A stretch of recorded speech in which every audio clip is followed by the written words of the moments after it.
বর্তমান সমাজে বিবাহিত জীবনে অসুখী হওয়ার প্রধান কারণ দেওয়া হলো। বর্তমান সমাজে অধিকাংশ বিবাহিত জীবন কেন অসুখী হয় জানেন? একটি বাস্তব চরিত্র যেটা অনেকেই বলতে চায় না। নাম্বার 1, যোগাযোগ অভাব।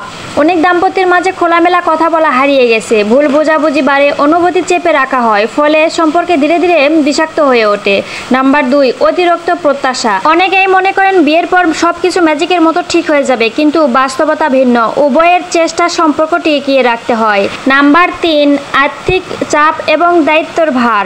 সংসার চালানো, বাচ্চার খরচ, সামাজিক চাপ এসব নিয়ে অর্থনৈতিক টানাপোড়া তৈরি হয়, যা সম্পর্কের প্রভাব ফেলে।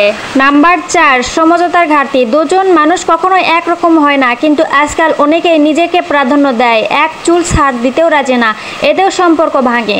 নাম্বার 5, পারিবারিক হস্তক্ষেপ। বিশেষ করে আমাদের সমাজে শ্বশুরবাড়ি বা পিত্রালয়ের হস্তক্ষেপ অনেক সময় দাম্পত্যের স্বাধীন সিদ্ধান্তকে বাধা দেয়। নাম্বার 6, সময়ের অভাব। কাজ, মোবাইল, সোশ্যাল মিডিয়া সব কিছু মাঝে অনেকের সঙ্গীর জন্য সময় দেওয়া হয় না, এতে ভালোবাসার জায়গা ফাঁকা হয়ে যায়।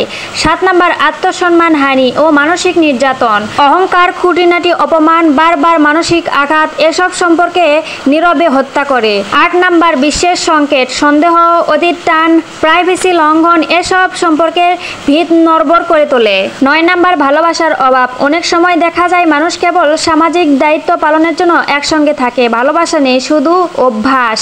10 নাম্বার, নিজেকে হারিয়ে ফেলা।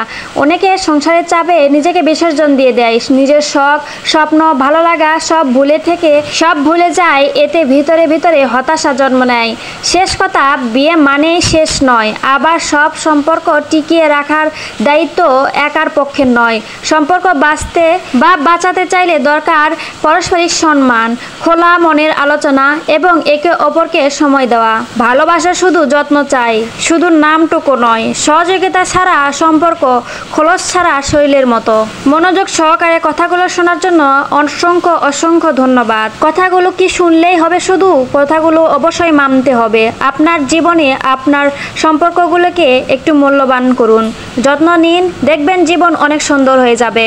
এই ভিডিওটা যদি কাজে আসে বা ভালো লাগে তাহলে সুন্দর করে একটা গঠনমূলক কমেন্ট করে এবং শেয়ার করে দিবেন।